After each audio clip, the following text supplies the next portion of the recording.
The first thing that we're going to do is we're going to install vMix. And in order to do that, we need to head to vmix.com. So go to vmix.com, and once you get there, hit download. And you'll be presented with a page that looks something like this. And on this page, there'll be an option to download vMix 20. And this is a free 60-day trial, which is a vMix Pro, meaning that it has all the features that vMix has to offer, which lets you properly evaluate it to decide what the best version for you is.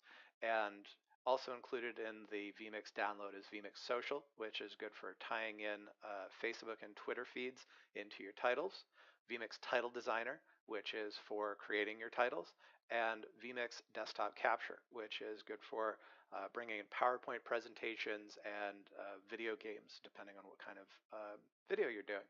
Also on this page is a separate download for vMix Desktop Capture to let you download a version of Desktop Capture to another PC without having to install vMix, as well as the download Desktop Capture for Mac. So you can capture desktops from both Mac and PCs.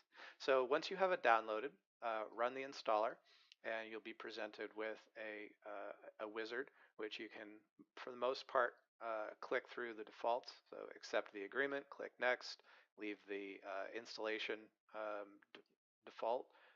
You can leave that default, and I like to create a desktop icon, but you don't have to, and then click next, and then click install. I'm not going to install because not only do I already have vMix installed, it's already running.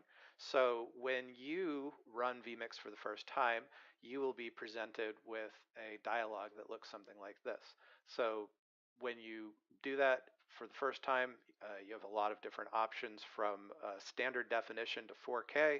You can just click the default for now, HD 1080 29.97, and then click OK.